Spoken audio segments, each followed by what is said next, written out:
water. Any animal that's going down to drink is fascinating to see, because you don't always see it. You know, animals are quite nervous when they go to water.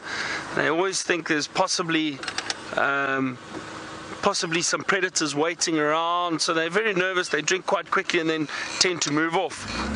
Sorry, I thought I saw something back here, but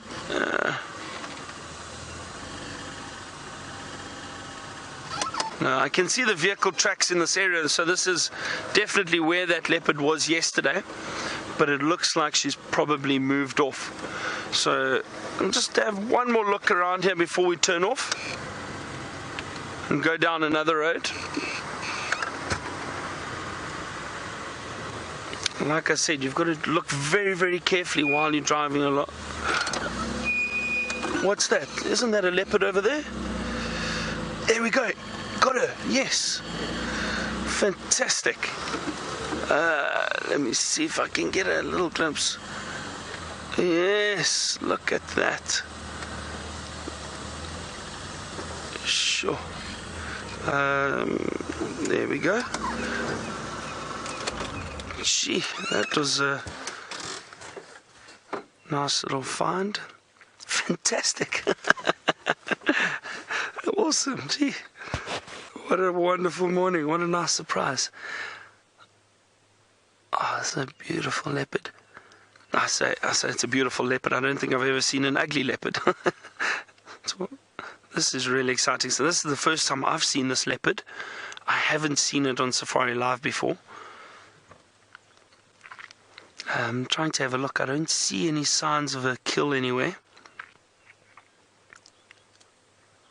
As you can see, she's quite well hidden. She's right in this thicket, little dense thicket. Not far from where she was yesterday. It looks like, just judging by the vehicle track, she's probably moved about 40 or 30 meters or so. But look at that. Look how well camouflaged and well hidden she is.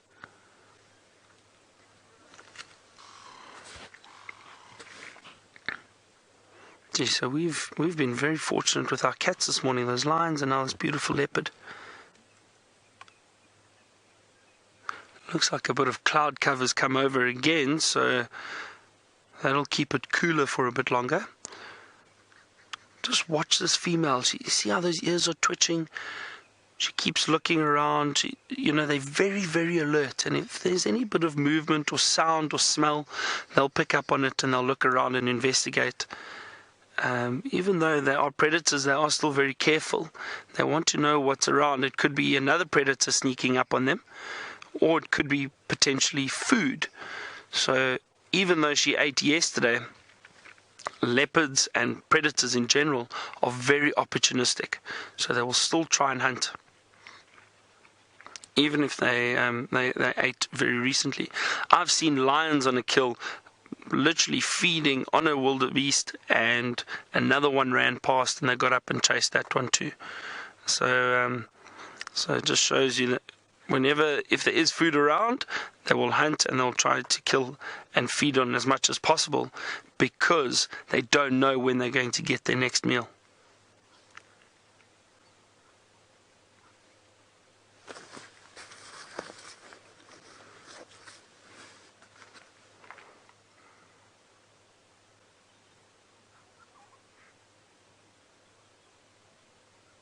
I wonder if anybody else has seen this leopard this morning. We actually just drove past this area, scanned a little bit, and then came back. We weren't sure if she had moved off or not. But it doesn't seem like anybody else. I don't see any other vehicle tracks around this little section. And as I said, she's very well hidden. She's probably about 30 meters off the road into the thicket.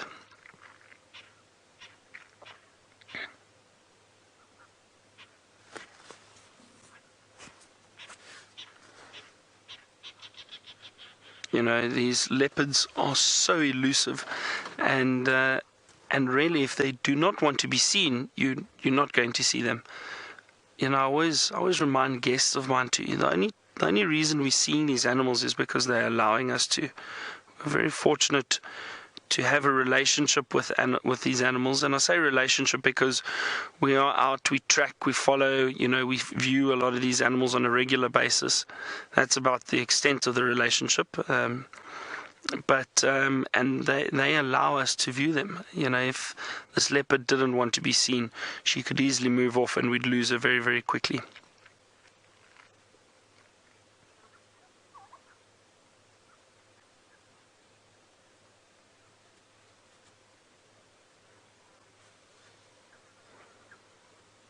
Such a peaceful morning. I mentioned that earlier too, but to be able to sit here and spend time with an animal like this, it's very relaxing, very soothing.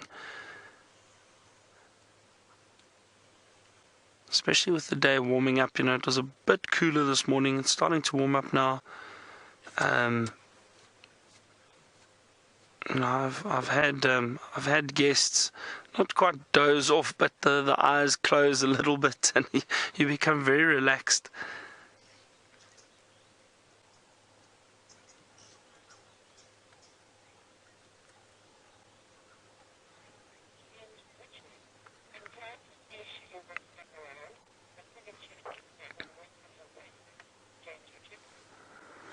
So James Richard has just mentioned that he's glad to see Xiluva has hung around in this area from yesterday because she had fed, and then James was saying he's not sure if she would still be around if she finished, and then probably would have just moved off, which is usually what they do, James. You're 100% right. So she possibly only finished the kill maybe early this morning, and with that rain she probably got a little bit of moisture. But I think at some point she will move away from this area. As I said, I can't see any of the carcass.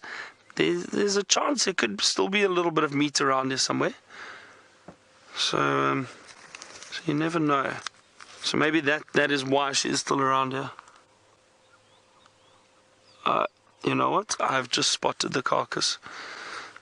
So there is still a little bit. It's a bit tricky. What I'll do is just now I will move the vehicle and see if I can show you. But it is right under a little bush. It's hidden a little bit. But yeah, so that's why she is still around, James. So there is still a bit of the carcass left, and that's why this female has hung around. But that's fantastic. I'm surprised because there is a lot of hyena activity in this area. I heard hyena last night through most of the night, and I'm surprised that nothing's found this kill or this leopard and stolen it from her. So she's done quite well to hide it.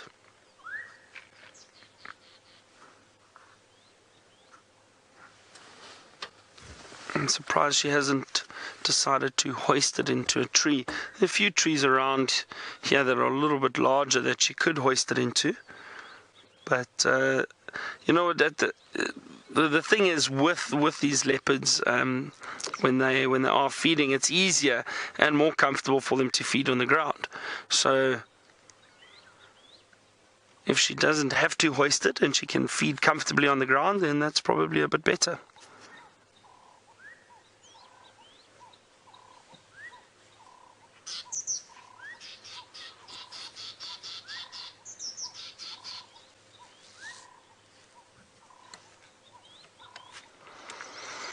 We're going to sit with Xiluva a little bit longer and see if she does move. While I do that, Taylor's got something interesting on the ground for you to see.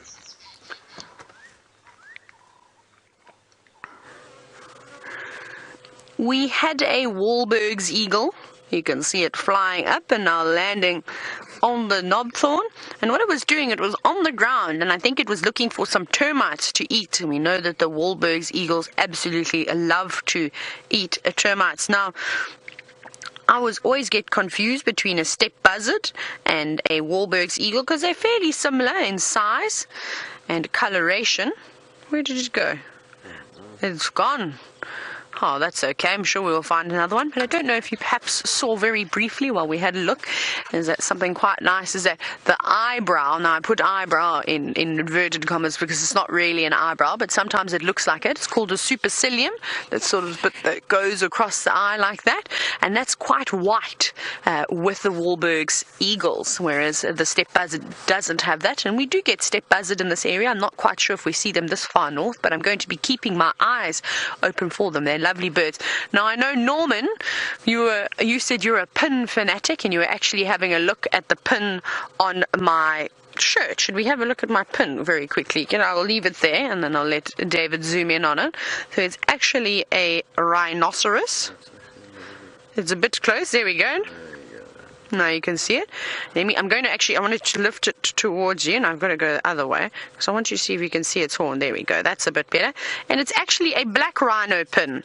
You get various different kinds. I love it. I bought it a few years ago, and now I wear it on all my shirts, and it has been through the washing machine, and it's managed to survive. I presume it's been in the tumble dryer as well, and it's doing a very good job to make it through this. I can see a big buffalo. I'm going to turn around quickly. And we're going to have a little look at the buffalo. Lots of buffalo around. There is no shortage of them at the moment, so I'm sure that's going to keep the lions happy for quite some time. Oh, there's everywhere. We've got one buffalo here, and then we've got about 55 million buffalo just in Mala Mala. That all, I think, went down for a little drink and are carrying on with their days, but we're going to try and catch up with Mr. Lone Buffalo and ask him about his day. We should start to see him now. And I'm sure he's happy to see all of his friends. Looks like that's where he's going. Right, we'll stop just over here. Let me find some nice level ground for you, David, so you don't have to... There he comes. You can see him over there. Hello, Mr. Buffalo. Slightly to tilt him a little bit so he doesn't look like he's walking sideways. He's an old boy. Not quite as young and fresh as that one we saw first thing this morning. If you look at his horns, look how blunt those tips are. And you can almost see how he's aging by the look of his face. He looks like he's seen many, many, many things in his life. Now he's having a little munch, a little power snack. And I always feel sorry for the buffalo that they've got to carry around that big heavy head, and perhaps that's why they're so grumpy and have that sort of status of being so angry all the time. I don't blame them. If I had to walk around with a head that weighed probably almost 100 kilograms with the horns and all the muscle that's attached. And it's warming up quite a bit. It has definitely jumped at least 3 or 4 degrees Celsius. I reckon it's probably about just under 80 degrees Fahrenheit now, maybe about 78 or so. It is very hot. It's going to be a scorcher. We may have to be like the buffalo and go down and have a wallow in the mud. And I suspect that this is where this male is going, is that he's going to find a little pan for himself and settle in quite nicely for most of the day. I haven't even seen Gnorman. Gnorman the Gnu is not here on the plains. And unfortunately, there's no ostrich either. I would have loved to have seen some ostrich. I'm always keeping my eyes out for an ostrich that I'm familiar with. Her name is Susan. It sounds like a ridiculous name for an ostrich, but it's not. My tracker Candy, that I used to work with, he actually named her Susan. Now, I don't know if I've told you the story about Susan, but Susan was this female ostrich that arrived in the northern sector on also beautiful big open plains like we see here on Cheetah Plains, and she's very fond of the vehicles. I don't know why. She's not tame. She's a wild ostrich, and she sort of lived between us and sort of Londolozi area, and she would move between the two reserves and anyone else that was in between. But she would see you and she'd all of a sudden put on a show. She'd go, oh right, camera, lights, action, and she'd fluff her feathers up and she'd come walking over with those lovely long legs of hers and almost swishing her hair back and forth. That's how I always imagine her when she'd come towards you, and she'd get a few meters away and then the show would really just start. She'd start grooming herself and pulling out all the old feathers, posing lovely for all the guests to take lots of photos, and then she'd come a little bit closer, and if you had anything shiny on the vehicle, well, it would be pecked, from the mirrors to my camera box to... She never pecked anybody. She sort of respected us like that, but she was fascinated. She even put a little ding in the side of my vehicle that I was driving the one day. She was just pecked at it. She thought it was quite nice and shiny because I'd done such a sterling job on polishing the vehicle. Now, I hope to one day see Susan. I want to see what this buffalo is going to do, because he's approaching. It's quite dried up though, but it may be a little bit of mud. Let's see if he's going to go inside it.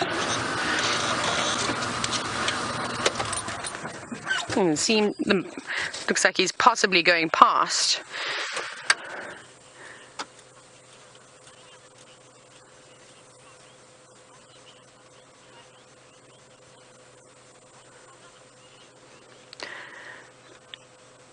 Oh, it looks like this buffalo is going to carry on past. I thought he was going to pop into the little bit of mud that's to the left of him. You can see all that dark sort of soil there. That was a mud wallow, and it looks like it's been well used, but he seems to be going somewhere else. Perhaps he's going to go and look for some fresher mud. Now, I'm so sorry. Louise, please could you give me the name of the lovely viewer who was asking this question very quickly? I didn't hear it correct. Jason in Maine. Dayton. I'm a bit far away from home, and I'm... Dayton. We've got it. We've got it. Thanks so much, Louise. Sorry, I'm looking into the sun, so I'm going to be doing a little bit of squinting today. And I'm so glad that you've been following the show and watching it over the past couple of days. So Dayton mentioned yesterday and commented on what I said to you yesterday about India being the only other place in Africa, not in Africa, in the world, to see the big five. Now, they've pretty much got all the animals that we've got. Obviously, their antelope or deer, whatever it may be, is very, very different. But out of the big five, they've got lions, which are quite interesting because they're slightly taller than the lions we see here, and their manes aren't as big and beautiful because of the forests that they're sort of moving in. It's quite thick vegetation. And then, of course, they've got rhinos too. They've got elephants. They have got water buffalo. And they've also got... What am I missing? And they've got leopards. They've got leopards too, as well as tigers. So they've got everything. And that is my dream, is to be able to go on a safari and see what is happening in India. Apparently it's quite beautiful. Mainly I want to go, though, is to see the lovely tigers. I think they're quite spectacular. It would be really lovely. Maybe I need to start planning a trip. Now, there's nothing on the plains other than that wonderful Wahlberg's eagle that we saw, and then, of course, Mr. Lone Buffalo. So I'm not sure where we're going to go next. And those leopard tracks completely disappeared. I don't know where they disappeared to. That ground got very, very hard, and then unfortunately I couldn't keep up with it anymore, which was quite sad. But we're going to take a little drive, and we're just going to go for a morning bumble and see what comes around to us. But first, I suppose we better say hello to some impala. I don't think we really watched any impala yesterday. Oh, I suppose besides with the cheetah they were shouting impala. They weren't very happy impala. These impala seem to be a little bit more happy with life now that there's no cheetah around. They're happy. I'm not so happy. I would prefer to see the cheetah. But let's have a look at the impala. Let's see if they're going to stand still. They're notorious for running away from me like they normally do. Hello, boys. I'm going to go forward because I think the girls are going to hang around. No, and of course, now he's running. These two youngsters are sort of staying around. Oh, that's a beautiful big male on the left that's coming through. No, he's all right, and there's even an even really big one. And he's in the sun, and he's actually looking very nice. Now, that's a beautiful ram. Look at that, fit. Can't see any ribs. He's in great condition, lots of muscle. And of course he's got a lovely set of horns on him. Definitely out of the 3 males we've seen now, he is the biggest and the strongest. So I think he'll be barking out all the orders. But most of the herd has already moved off into the thicket.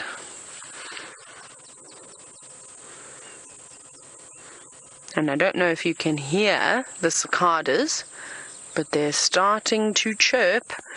And we know what that means, is we know those cicadas only come out on the very, very hot days. Stop for a little browse. I love the way that the impala mix their diet up from the grass, have a little peck and some leaves. Something interesting about impala is, as beautiful as what they are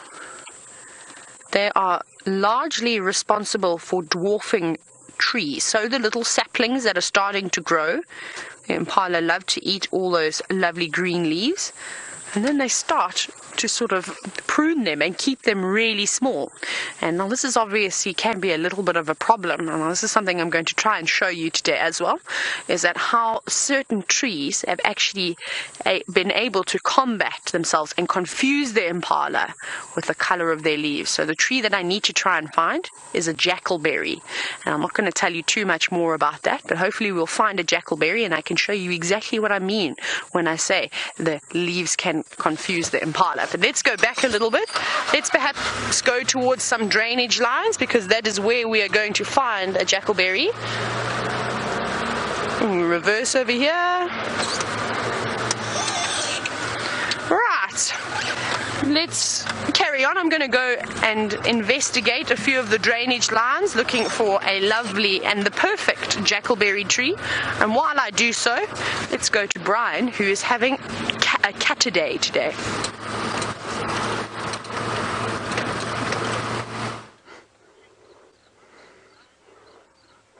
Yes, we have been having quite a cat morning so far. We're still sitting with Xiluva, this beautiful female leopard. She hasn't moved too much. Again, it's warming up quite a bit, and I think she's just enjoying the shade and that thicket that we found her in. I'm sorry, I've got some flies around me now. As I said, there is still some of that kill left. Not much of it though. See if Brian can get you a little view of that. But she's really hidden it very, very well. You can just see some of it, yeah, just the bit of hair and that's the carcass of the duiker still hidden in the thicket. So she's done well to hide it. But I think we've spent some time with her and she's very relaxed. Wonderful sighting, lovely to see her. What we're going to do is probably leave her, let her relax a little bit more, see what else we can find. I don't think she's going to move too far in the next little while. She's panting quite heavily, shows that she's fed quite a bit. She's full. That's usually a sign either that she's full or she's also getting quite hot. But she is in a bit of shade there, so she should be okay. But what a wonderful sighting. So nice to see her. Like I said, first time I've seen her, so this is very exciting.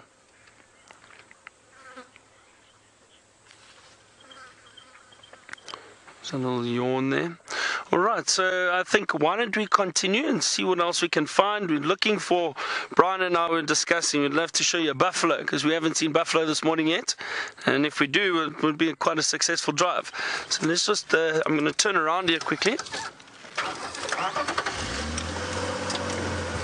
And Ramey has asked, have I ever had to habituate a leopard? So, Ramey, not necessarily, not in the official term of habituating a leopard. What I've done in the past is I've worked in an area where we've seen lots of leopard before.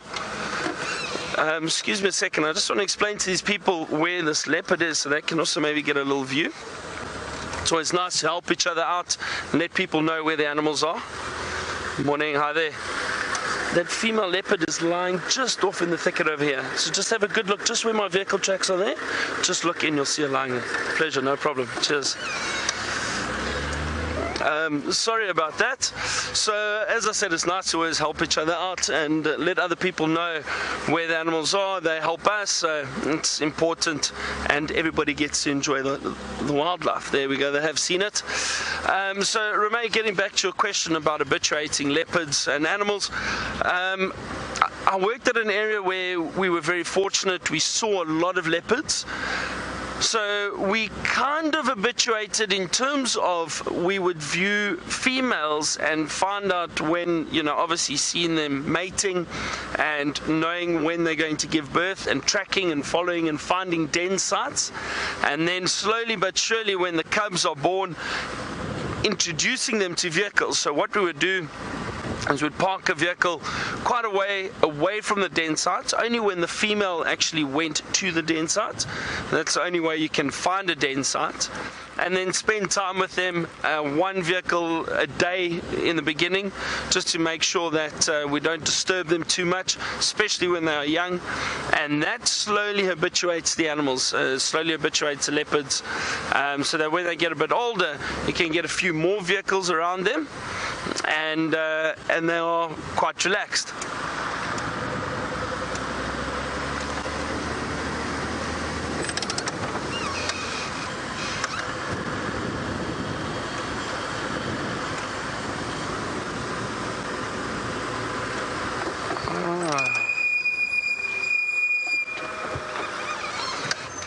Sorry, I thought I saw a tracker there, but looks like an old line track, nothing too fresh. Yeah, I can see vehicle tracks have moved over them. This weather is confusing me a little bit. It's been hot and then it's cool, and there was a bit of rain this morning, and now there's a bit of cloud cover again. So I'm really not too sure what's going on with it. It's been such a nice morning.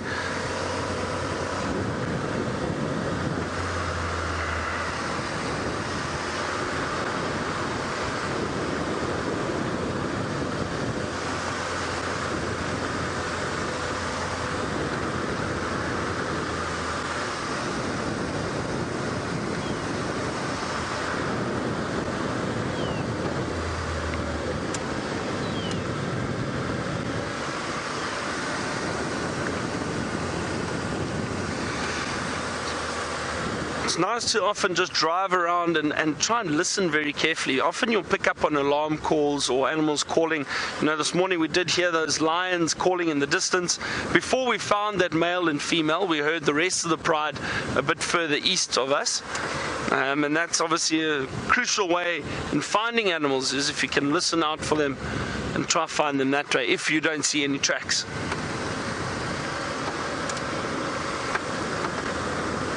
I was saying to Brian, I was in a sighting with guests recently. We were in a wonderful lion sighting, and just comparing the different types of guiding to what we do on Safari Live, and when you've got guests out on safari with you on a daily basis, and we were in this amazing lion sighting, and I think I said 3 words the entire sighting, because a lot of the time there's no need to speak in a sighting. You can just watch, enjoy, and observe the animals basically doing what they do, just in their natural habitat, behaving the way that they normally would with us not being there, or even with us being there. They don't mind it, and it's incredible to watch behavior and just observe. Whereas it's a little bit different. Obviously we need to explain a lot more, because it's harder to listen and to smell and to feel and see everything from a screen back home. But it's fantastic. This is a fantastic concept to be able to bring this to you and show you the wildlife and what they do. And I mean, we saw the lions mating this morning, which is incredible. That is not something you get to see every day. And a beautiful elephant bull so close to us.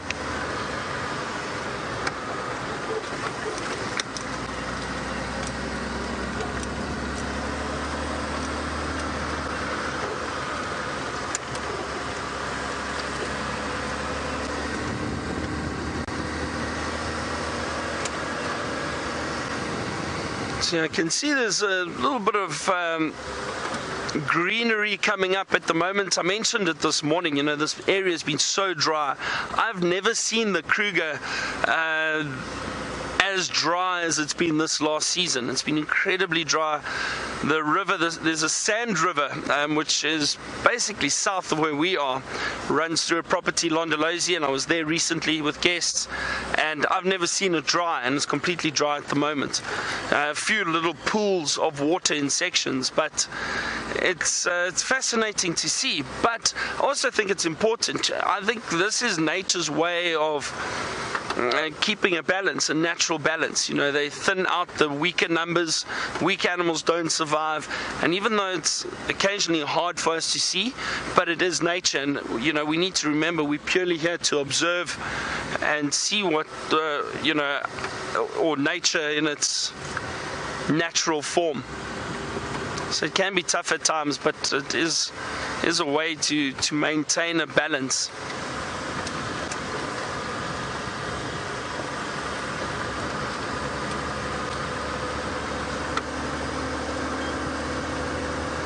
So Liz would like to ask if I've noticed a difference in rainfall in the various parts of South Africa or Southern Africa that I've been in recently.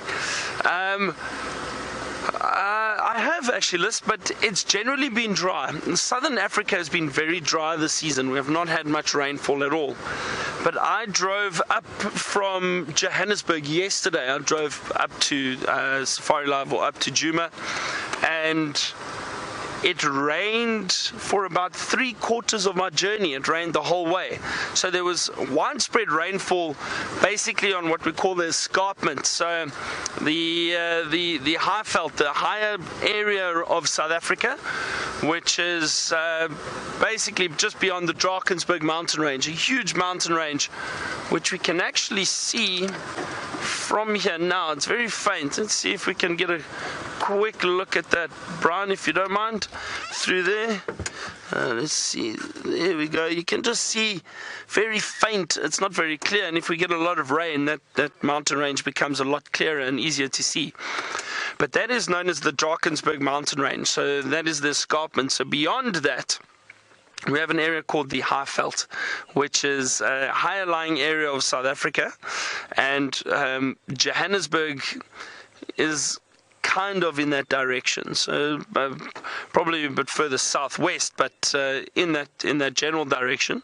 And beyond that, there was a lot of rainfall the whole of yesterday. But as soon as I came through that mountain range and down into what is known as the Lowveld, this area that we are doing, and it's obviously Highveld and Lowveld because the altitude difference, and this is much lower altitude where we are at the moment.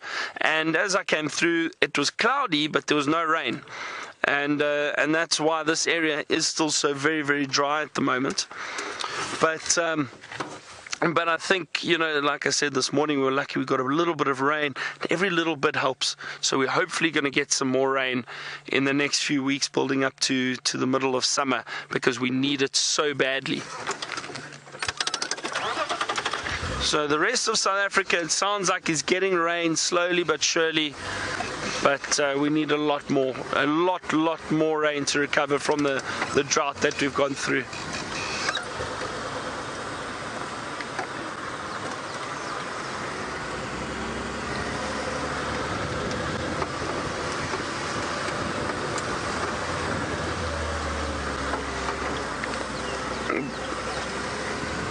Brian and I were chatting this morning about when last I was here, and it was June, towards the end of June, so quite a while ago. And like I said, it's always great to be back here. But then I find myself guiding in different areas. The roads all kind of start looking the same, or you forget the road names. So even though I kind of have an idea of where I am, I forget the road names and then have to ask Brian or one of the other cameramen.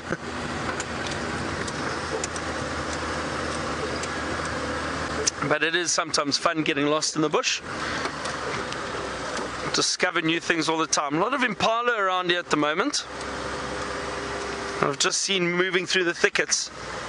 There's one that just ran across the road, and there's a few off to our right. Always wonderful to see the impala. If if you look closely, it looks like, you see, the impala, what's interesting with the impala is they are mixed feeders. So they'll feed on leaves off trees, like browsers usually do, or like that one was doing over there, was actually grazing, feeding off these little grass shoots. And that's one of the reasons why the impala are so successful. Being mixed feeders, they're able to find food almost any time of the year.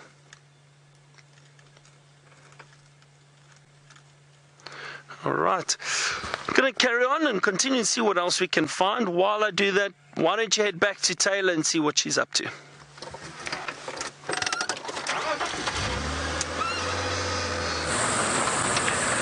I'm searching far and wide for a jackalberry, which seemed to be hiding away from us. Can you believe that such a big tree would be so difficult to find? I think we're going to move away from Cheetah Plains now. There doesn't seem to be too much else around except zebra and buffalo and the odd impala. We're going to come back towards Djuma, where I know where there are definitely quite a few jackalberry trees, and also I think it's time that we follow up on the magpie shrike nest that I found a few days ago. So we're going to have to head towards Hyena Road and see how Madam Magpie is doing. Maggie the magpie shrike, I suppose we could call it. I think it's got quite a nice ring to it, but we're still quite a fair way off. Some spiders, perhaps a golden orb web spider or the community nest spiders, which I don't mind. I'm looking up as the birds are flying overhead, but nothing just yet. Where is all the animals? That's lovely English.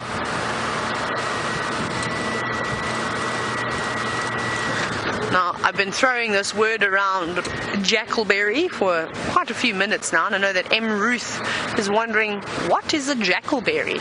Apologies, I didn't describe it a little bit better. It is a beautiful big tree with very dark wood. The trunk almost looks black every now and then. And it's got lovely leaves with the most delicious tasting fruit on it. Little yellow fruits that have got big seeds in them, but they're quite tasty. I'm trying to think, what could I describe the taste of a jackalberry fruit to be? Like a gooseberry crossed with a... oh, what else could it be? Very much tastes somewhere along the lines of a gooseberry, but with a bit more of a fibrous texture to it. Have a look, no one's sleeping behind the termite mound, but there's nobody. But hopefully we'll be able to find one, especially when we get onto Djuma. I know where there are lots. And we'll have a look, and maybe we'll even have a quick jab at checking cheetah cutline and see if those cheetahs haven't perhaps crossed from Torchwood. Keep a little eye out, as well as follow up again this afternoon for any footprints. Footprints here, other than again the buffalo and zebra have walked all over Cheetah Plains this morning. We haven't even seen too many elephants, which is unusual. Normally there's elephants by the 100 on these hot days. I can see that they've been feeding around here. Lots of broken branches on the road, lots of leaves.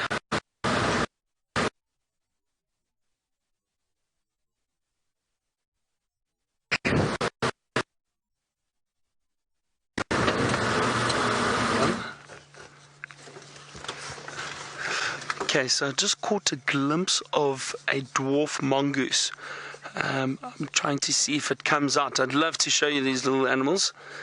They're usually in large family groups, so they're very gregarious. Let's just have a look around here. There's this fallen over tree just next to us, and they were crawling through there.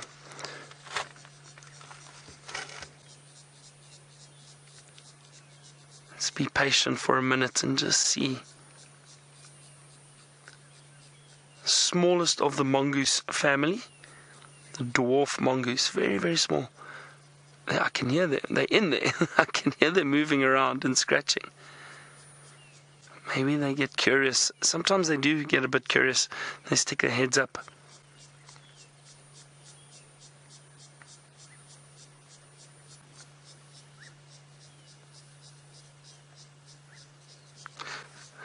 No, doesn't seem like it. Perhaps they're a bit camera shy.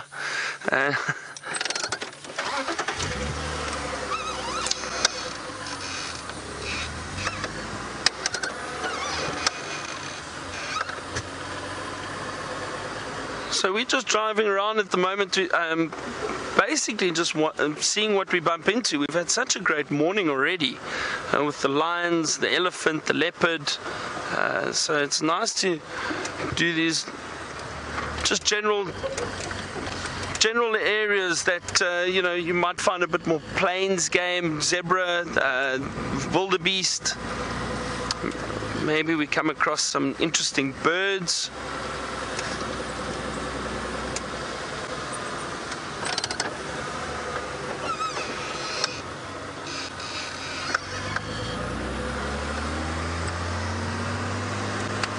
And again, it's starting to warm up now, so as soon as that sun comes through that cloud cover, it really is a lovely morning, very warm. I think it's going to be quite hot today.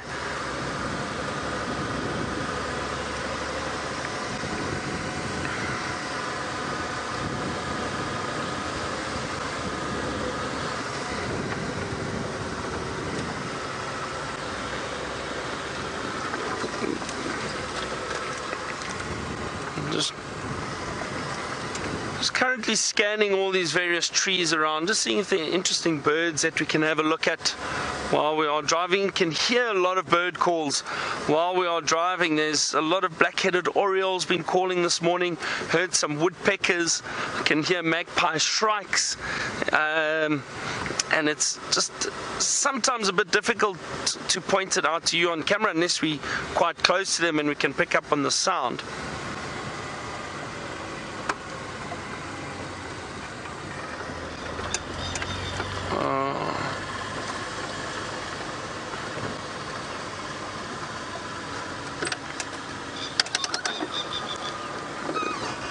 David in Napa has just commented on how interesting it is that there's so many different hawk and eagle species around here. We've got a great variety of birds, especially birds of prey. A lot of eagles, a lot of vultures, hawks. It's always wonderful to see them. I can hear a bird that is calling at the moment.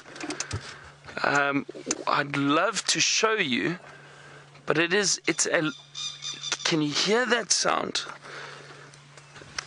It's a francolin. Let me just see if I can find it for you. Oh, it's making a lot of noise, but I just can't seem to see it yet. I don't know. Hang on a second. Let's look carefully. I wonder if it's still in the tree.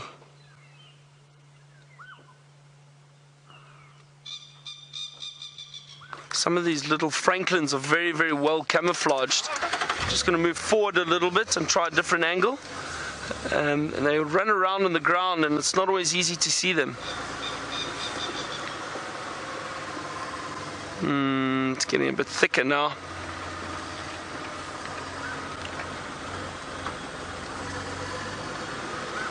Hang on, maybe from this angle. A very loud call for such a little bird.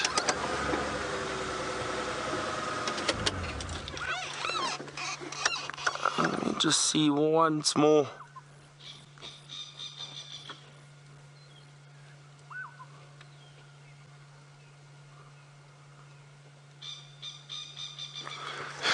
It sounds like it's right there and I just can't find it.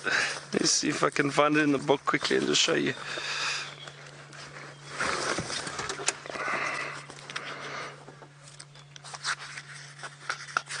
And there's another one calling back. I think it's possibly a territorial call.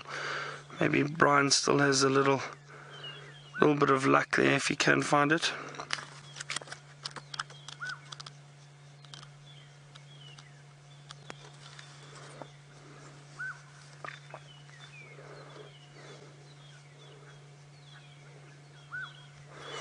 There we go.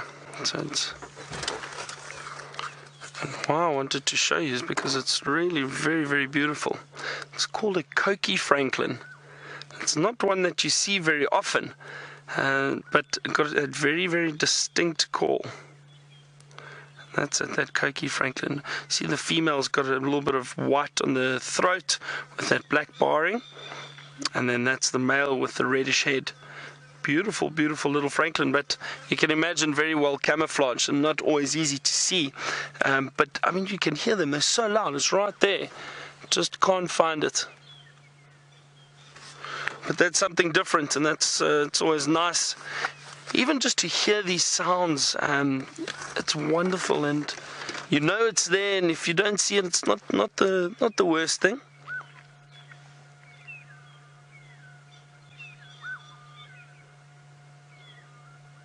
Yeah, possibly a pair, because I can hear one calling in the distance, and it's returning the call that this one's while this one is calling.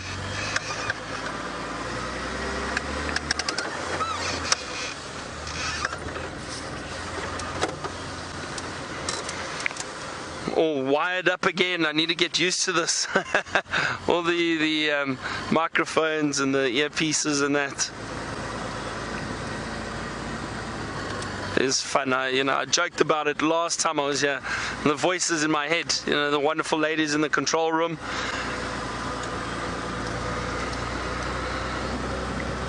And it's they always relay your questions to us, and please don't forget to send through questions and comments. It's always wonderful to hear from our viewers.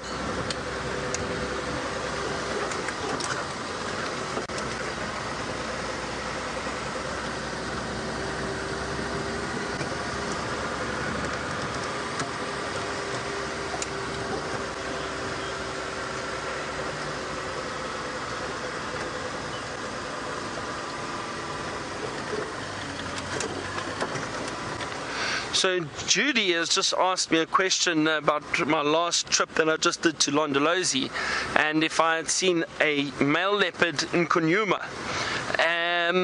Judy, I didn't see him, but the other guys in that area that guide there permanently, they did mention that they'd seen that leopard. He come through onto the northern section of Londolozi, and they did see him.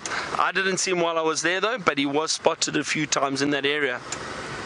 And if I understand, he came from this area, I think. So yes, but he was seen there, Judy. Yeah.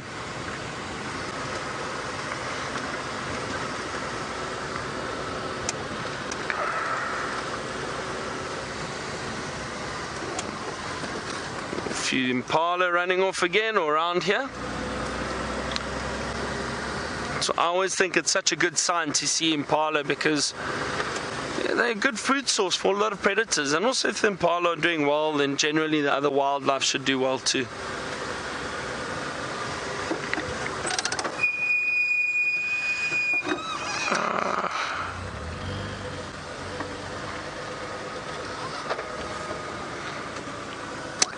Bear with me for a second. Brian, if you wouldn't mind following me, I'd like to show you something. It's not always about the... Oh, hang on, all these microphones and that. Not always about the big stuff, but have a look at this. We've got a beautiful flower I'd like to show you. Have a look here. Can you see that? Beautiful, beautiful purple flower. And this is a morning glory. That's what this flower is. Beautiful, beautiful flower. And it stands out so much out in this dry landscape. There's not much else that's so colorful around here. It's lovely to see that. There's a little beetle inside there, probably getting some pollen out, looking for some food. But that's lovely, something different. Beautiful little flower. We get these other flowers just also in the really dry conditions. In the middle of winter, you get something called the impala lily. Beautiful, bright pink and white, and they stand out so much in the dry season. But nothing really feeds on them. They only flower during the winter, but they're slightly toxic, and they really do stand out. But just like this morning glory, I mean, driving past, you spot it immediately. Beautiful, bright purple coloration.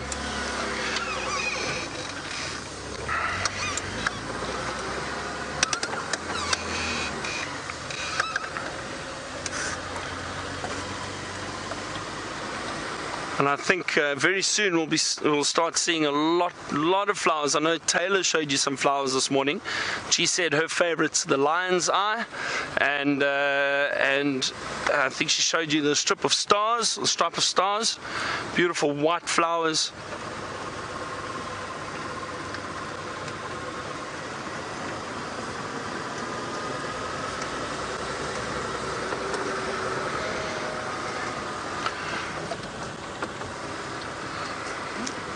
So Brian and I are going to continue wandering around, seeing if we can't find something else very interesting for you. I think Taylor's just returned onto Djuma, and why don't you go across to her and get an update?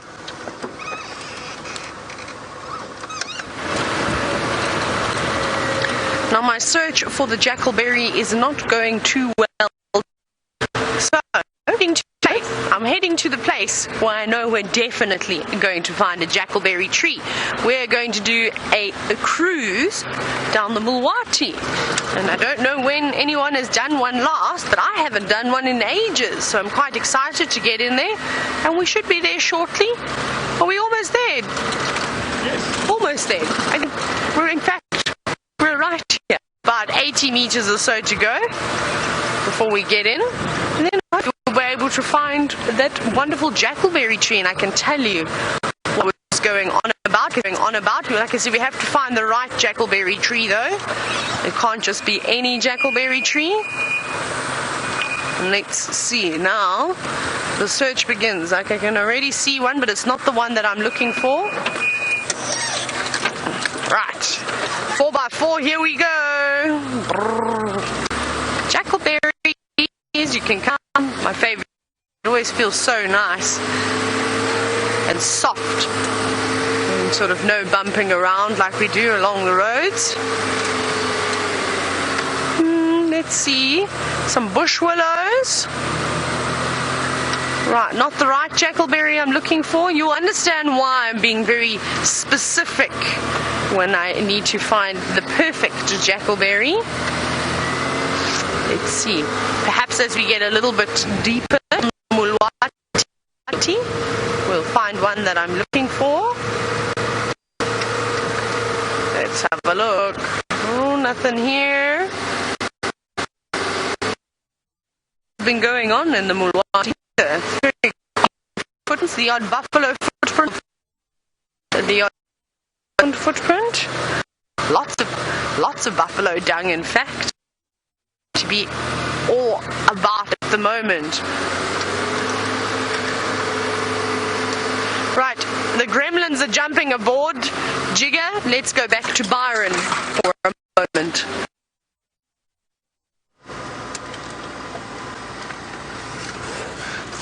I think Taylor's been driving in areas where the gremlins are attacking her on purpose. She's putting me under pressure for my first drive back. I think she's making sure I'm on camera a lot this morning, which is fine.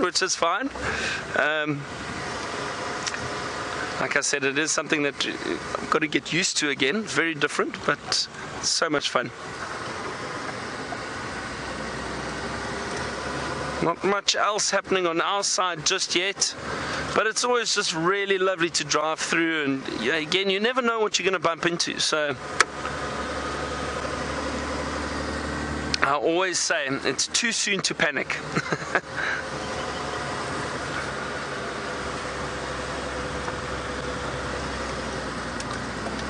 But it's nice to see, just driving through a lot of these open areas now, you can see the green grass shoots coming through, which is good. It's a great sign.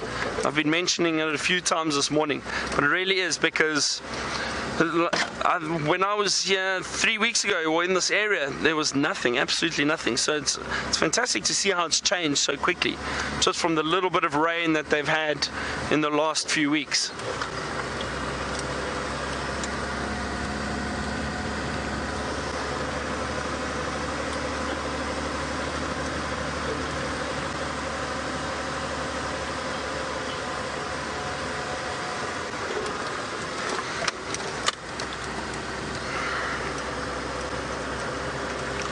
James Richard has just asked us another question about a flowering tree. James would like to know when the African wattle starts producing flowers. Good question, James. I'm trying to think now. The wattle, I think we need a bit more rainfall before it starts flowering. They do get those beautiful yellow flowers, so it should be closer to November, December. I think we'll start seeing more of them flowering. Again, I think it does depend on the rainfall though, James, so it depends how much and when the serious rainfall comes. I've been here in this area a number of times where we've had heavy rainfall in the summer, January, February, and the floods come, and that's amazing to see. You see these rivers. When I say flood, they flood. Sometimes you can't go out and drive because the roads are all muddy. The rivers are, you cannot get near them, never mind cross them, because the water level has risen so much. So that could still be coming towards the end of the year or beginning of next year.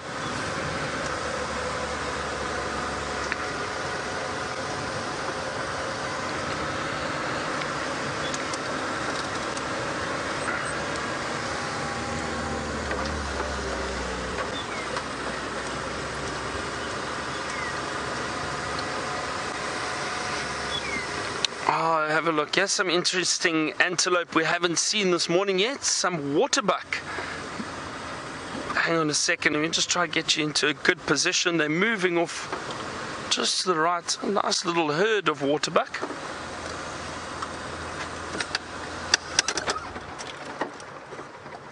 There we go. Looks like females and youngsters are. There they go. A little bit shy. Look at that beautiful white ring around the rump. Makes them very easy to identify.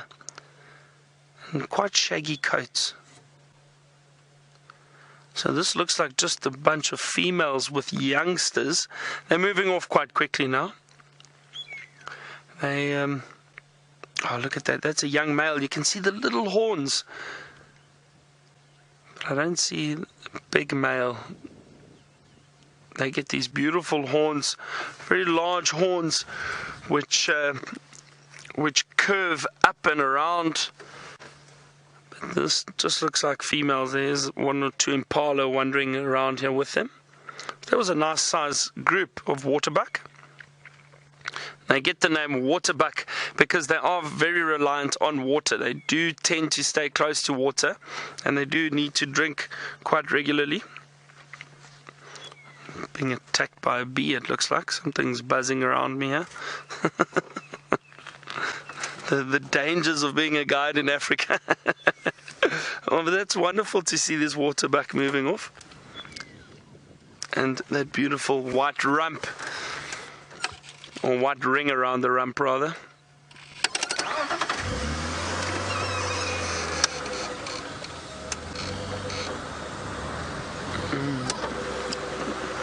Alright, yeah, they've just moved off in through the thicket there away from us. But lovely to see them. That was a nice surprise. It sounds like Taylor's finally found her elusive jackalberry tree.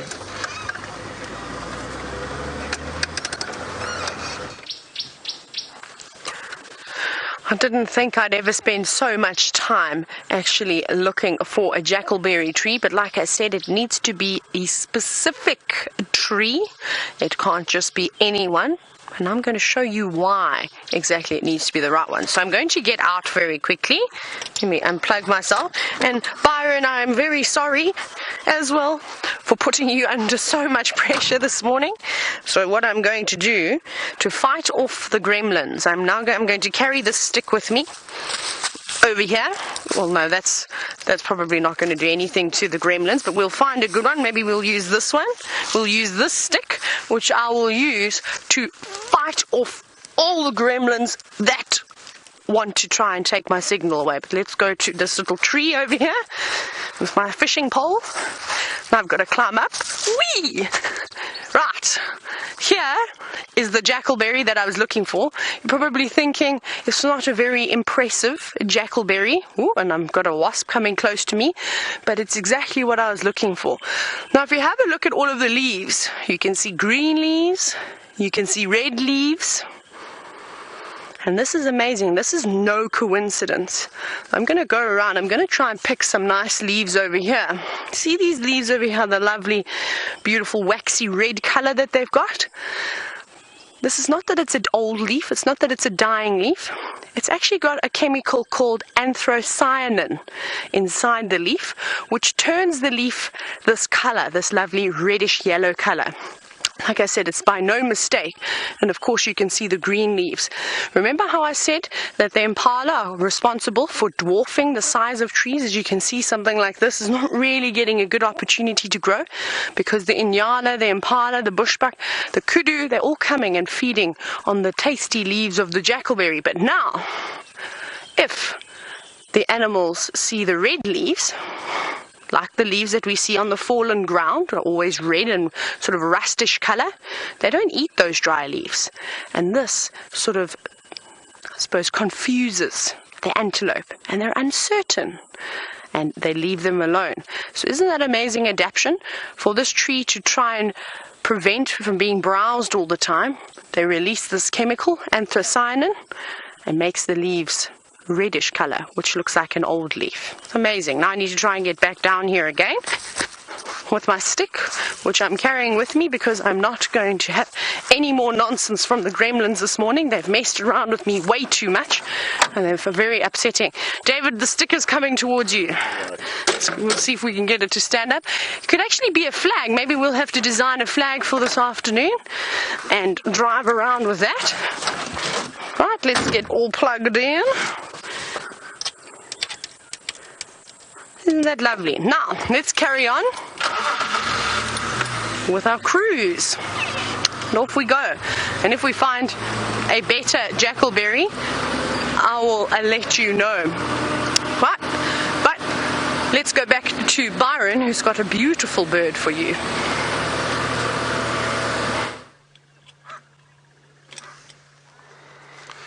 It is a beautiful bird indeed. And this is a lilac-breasted roller. There he goes, just in time. A very harsh call. You hear that for such a beautiful bird, it's got a very, very harsh call. He was just sitting up in this apple leaf. That's the tree that it was sitting in. Beautiful apple leaf tree. And but he has now flown off. But they are beautiful, beautiful blue. I think there's 7 or 8 different colors on a lilac-breasted roller. They really are very, very beautiful. And apple leaf tree there. Apparently the apple leaf gets its name from the sound it makes when you break a leaf. So it sounds apparently like you're biting into an apple. So that's where it gets its name, apple leaf, from. I don't know so much. I've tried it, and they're similar, but not quite the same. Often I wonder where these names come from. But they, in some African cultures, they're also known as the rain tree. And the reason for that is occasionally young boys, when they're looking after the cattle in rural areas, they sit under these trees for shade, and little drops of liquid would fall onto them, and that is from something called a spittle bug, which you get sitting in these leaves or on these leaves and in the tree.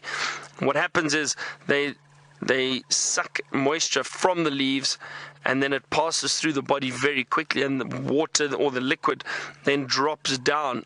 And if you're sitting under the tree, depending on the time of year, you may get these little drops of liquid from the spittle bugs above you, and that's where it gets the name rain tree, because it looked like it was creating rain.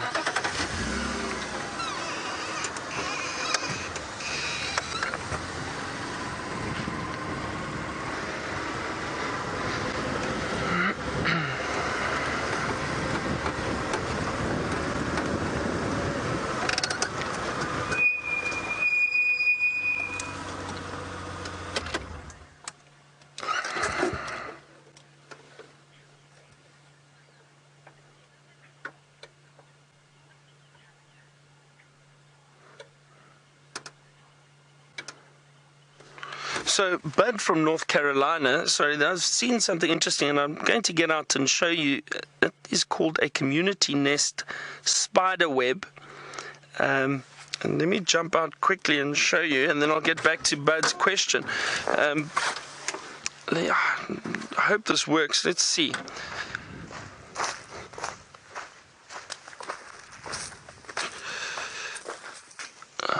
Hang on a second, I'm just trying to find a little piece of grass.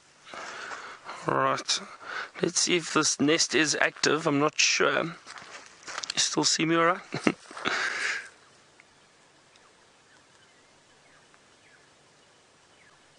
There we go. Okay. So this nest is active. I'm just trying to see, and all I'm doing is I'm not disturbing the spiders, but what happens is these community nest spiders all live in this very, very tight little nest of theirs. And what happens is the number of individuals within the nest, they all share it, and if something lands on the nest, any insect, it obviously creates a vibration. They pick up on those vibrations, and those spiders all come out, and they'll try and get some of that food. So I'm just trying to see if I can get some of them to come out for you, just to have a look at. Just creating a little bit of a vibration here and seeing if there's, saw one or two moving earlier. And occasionally you'll also get little birds nesting in these nests.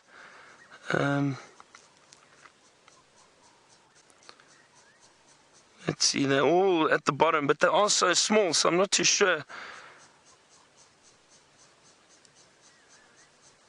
if you'd be able to pick up on them.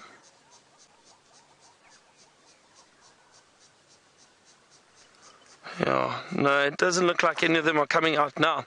But very interesting to see all these spiders coming out together, trying to get some of the food that has landed in the nest. Those are the community nest spiders. Very interesting to see them.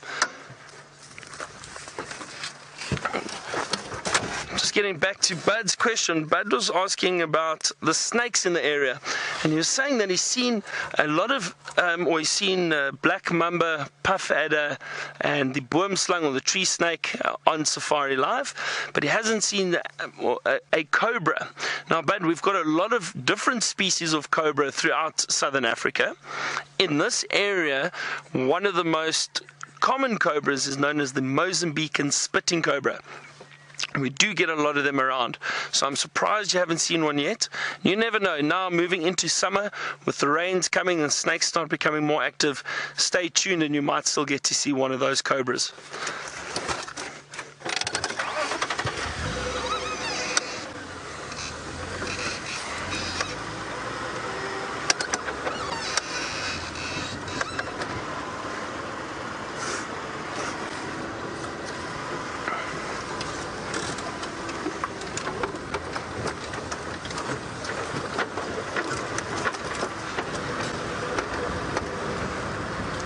Little tree squirrel running off. Sometimes they're so quick. I mean, we get little glimpses of these things moving away.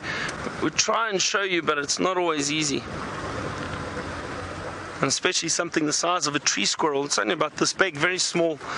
They can disappear quite quickly.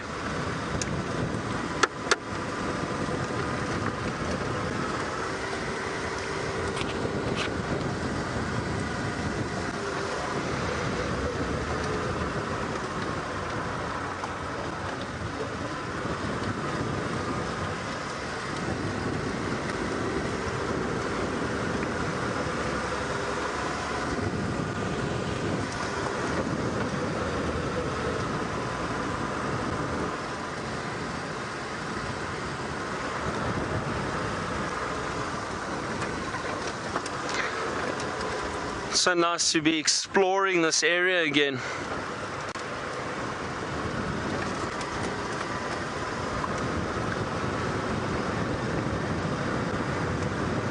So Kathy has asked me an interesting question about when guests arrive for the first time on safari. Basically, Kathy would like to know is what is requested the most, or what animal is asked to be seen the most.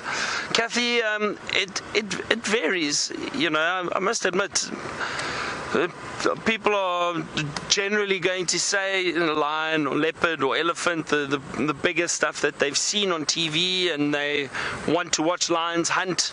But one of the other animals that, or two animals that I find are people ask to see a lot are giraffe and zebra. Everybody wants to see a giraffe and zebra, I think, because they're so unique, they're so different, and to be able to see those animals is fascinating. So those do get asked for a lot.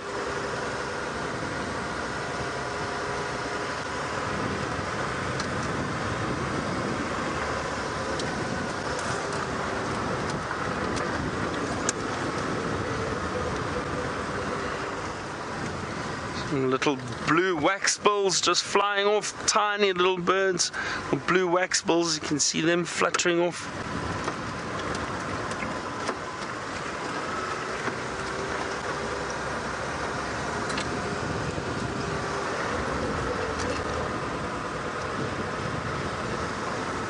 So it really is warming up already, and it's just gone 8 o'clock. It's only 8:15 in the morning here, and it's very, very warm. So I think today is going to be quite hot.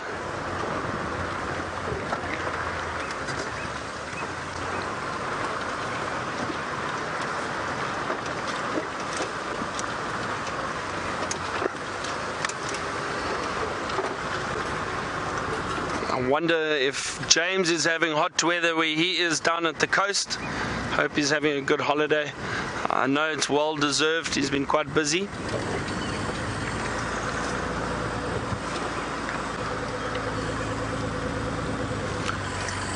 So we're going to carry on looking for something interesting to show you. And while I do that, Taylor's got her favorite animals with her.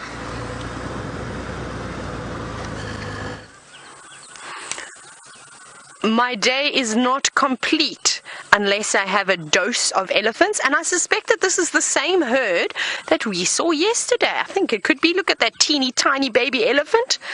And everyone seems to be very happy after a little mud bath. I think we just missed them splashing around in the mud literally by a few seconds. And now I think they're going to go and look for a nap. If you look straight in front of me, Darby, can you see? It looks like they're preparing for a nap already. Yeah. Can you see that? Standing in a little bit of shade, little one having a suckle, and everybody else not doing too much. And it's warmed up quite a bit now. It is very, very hot, so I don't blame them for wanting to have a little bit of a siesta. And we got this tiny little calf again, which is so sweet. Now, with this calf being so young, this herd of elephants is not going to be moving great distances like they normally would. There's obviously quite a bit of food around and water. We're actually at Chele Pan at the moment, not very far from where they were yesterday. You can see the two little ones going down to perhaps have another splash in the mud. Much older than the little one we were just looking at. And I'm sure that jackalberry tree that we just saw, that they were at the trunk, must be covered in mud. Look at this little one, very unsure as to what's going on. I think we could see a little bit more of a splish-splash. Mom's coming down now too. Oh, I'm so sorry. I was playing music, playing bird calls earlier. Listening to the Levalence cuckoos that were calling, confirming as we were in there, so I had to turn my sound up in order to play those calls. And I was sad I didn't get to show you a Levalence cuckoo, because they were everywhere. There were a whole lot of them flying in the Mulwati. But the gremlins were back. Oh, look at this. Look at these two young bulls having a little push and shove around. There's 4 of them having a good play at the moment. As everybody else is catching a rest, it seems as though the youngsters find that this is a perfect opportunity to play.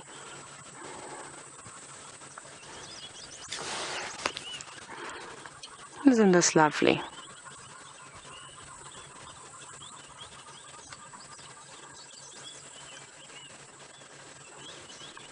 Not going in for a drink. Look at those two at the back. One's trying to plant its feet firmly in the ground and not give up its space. It's a bit unfair.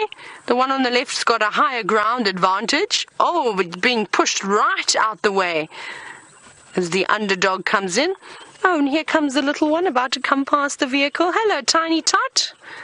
Doing the elephant two-step, are we? Still very uncertain as to what we are, but Mom doesn't seem to mind too much. Hello, tiny one. Look, it's still pink around the eyes. It's so small. Look at that. It is tiny. Hello, little one. And that's when you know that they're young, when they have that little pink tinge to their skin. Oh, this is beautiful, being surrounded by a lovely, relaxed herd of elephants.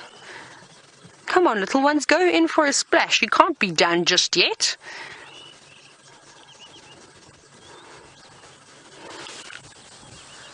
This is so amazing.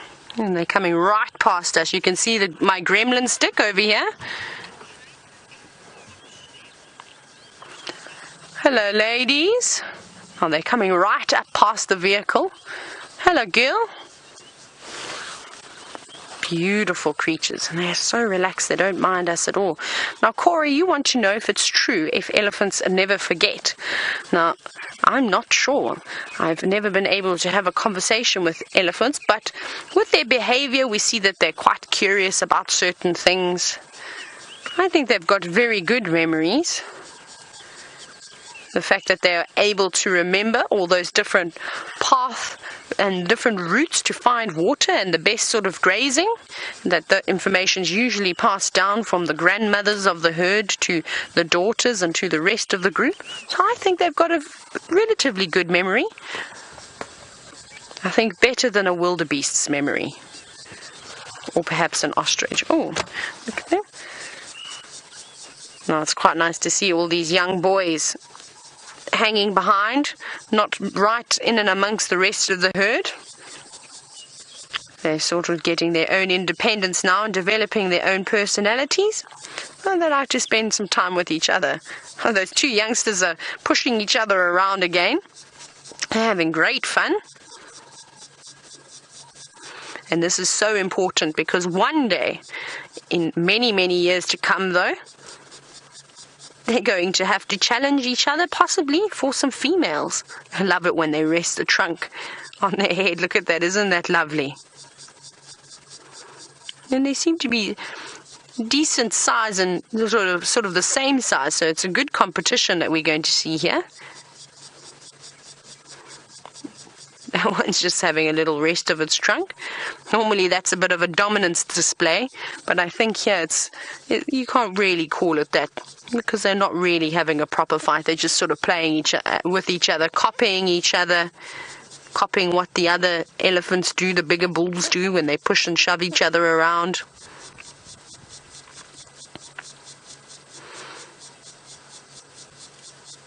And it's funny, as I mentioned cuckoos, they all stop calling, and they've been calling all morning. We're actually chatting about the various types of cuckoos that we see. Like I said just now, the Jacobin cuckoos are back. And I'd love to try and show you one. Maybe we'll be able to find another one this morning. We'll have to stick to the drainage lines, though, and have a look and see if we can find some. Oh, having a little drink. That water doesn't look particularly appetizing, though. I think it is better water to cover yourself full of mud and to cool yourself down nicely. Let's see if he's going to splash himself. No, he's just playing. Squirting it around, having a great time.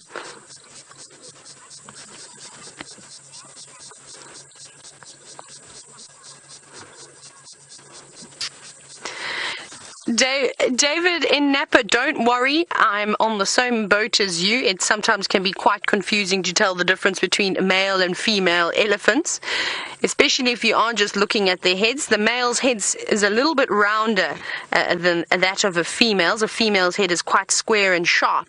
So another thing that I like to do, David, is like what we're watching here, is the rest of the herd is completely moved off and you've just got the naughty boys. Look at them. Who are stuck behind and chasing each other around. Then you would also sort of know, those must be the males then, because the girls do tend to stick together, unless obviously it's mom and little calf. Sometimes they can get left behind slightly. But typically, the younger boys sort of around between 10 and maybe 15 years old, just before they're ready to get kicked out, tend to hang towards the back of the herd. But it is tough, so don't worry. Every now and then you'll hear me call an elephant a bull, and perhaps it's a female, but a very masculine-looking female. That can happen too.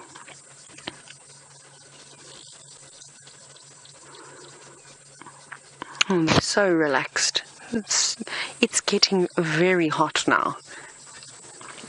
And comes another one walking out of the thicket, coming out into the open for us. You can see how the elephants have all started flapping their ears. We haven't seen them doing this for a while, and that's how you know it's hot. And this Ellie's not doing it for the flies. It's just trying to cool its entire body down by cooling the bloodstream down. That's the most effective way. Otherwise, like we've just seen them doing, spraying water around and on themselves, covering themselves with mud, that's also a good way. Beautiful elephants.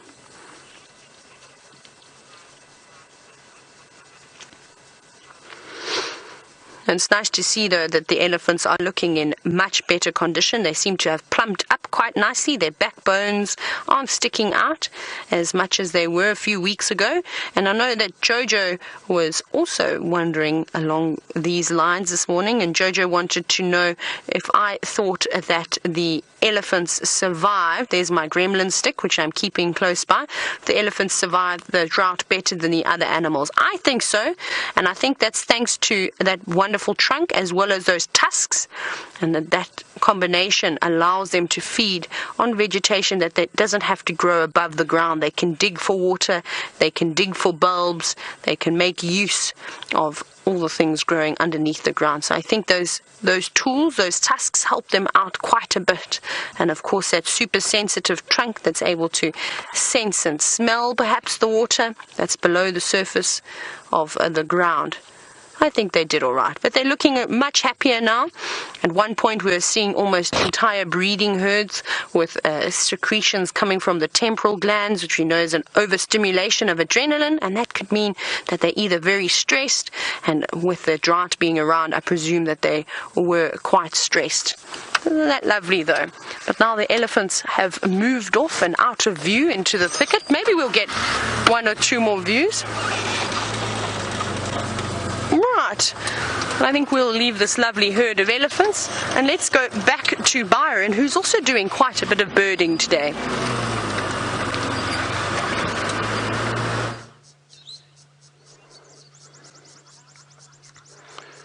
I have indeed done some birding, and we are with another beautiful bird called the African hoopoe. Beautiful bird. Look at that wonderful crest. He's preening himself at the moment, cleaning his feathers. And he's got a wonderful crest on the head. It's actually flat at the moment, but every now and then they do raise that crest, and it looks really beautiful. Sounds like Taylor also got really close to those elephants now, which is fantastic. I know she said earlier it is her favorite animal, and it sounds like we've both been very fortunate with the elephant sightings. We had that bull, and it's nice to see a herd. Always great to see a herd of elephant. Oh, there it goes. Off it goes. There's something else enjoying the shade at the moment. It really has warmed up.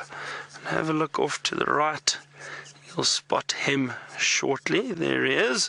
Beautiful Inyala bull. Just enjoying the shade, and that's a full-grown male Inyala.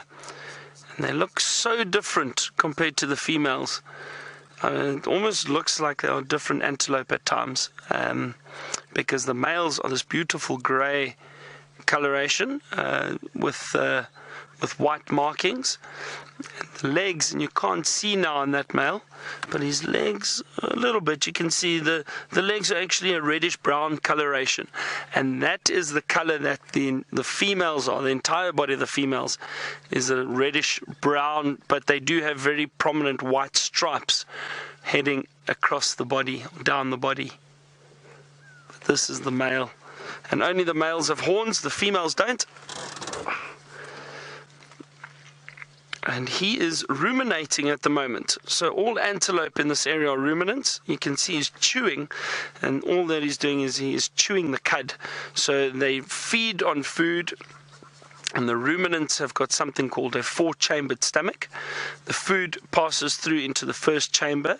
They then regurgitate that food later, mixed with the enzymes from the stomach, and they re-chew the food to break it down even further, and then swallow it again, and then it gets digested even further. So it is a very, very efficient digestive system, and all the antelope species are ruminants. Other animals also include the buffalo, giraffe. Those are all ruminants too.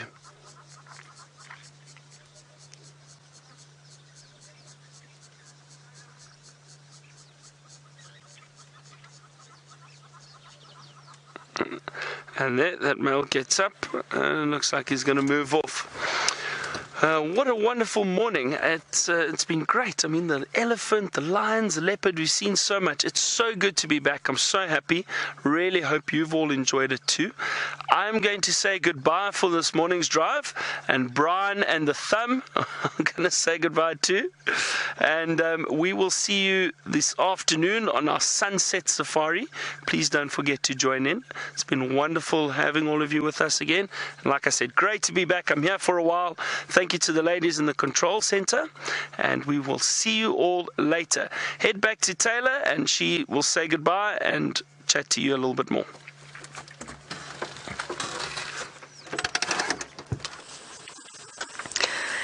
I've got a roadblock, as I thought that I wanted to leave the elephants. They thankfully decided to say one last hello. Now, David Napper, I was having a good chuckle to myself now. This elephant that we're looking at now, Darby, can we zoom out very quickly? When I first saw her, she looked very, very male-like because she had tall, very long shoulders, and her entire back looked very man-like. And I thought, oh, that's a male. Then I saw the little one walk over and start to suckle.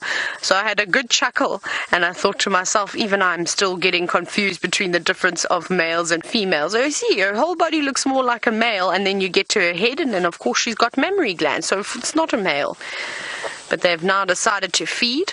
I've had to park in the shade because David and I are burning to an absolute crisp. My fair skin is not enjoying the heat today. I'm going to have to lather myself up with plenty of sunscreen so that I don't get too many more freckles. We want to keep them to the minimum. You can see the Ellies now moving into the drainage line, where it is much cooler than out in the open where they just were. And I think they're going to feed. I think they're going to have little siestas. It's nice and cool here. I'm sure some of the new elephant calves that we've been seeing are going to be quite tired in this heat. And perhaps with all the walking around, it's been quite an exhausting day for them so far. So it would surprise me if they sat down and had a little siesta. But that mud is going to dry nice and sort of cool their bodies down. You can see it's still glistening. It's so wet still, but it will dry in no time and form a nice layer of protection, almost like a sunscreen on that tough elephant skin. This is lovely. Coming out for one last look, are we? And they're such peaceful animals. Now, unfortunately, we're coming to the last seconds of the show. And I hope you had a wonderful morning with all of us. It's been great. And I just want to say thank you to the lovely ladies in Final Control. From myself and David, we shall see you this afternoon.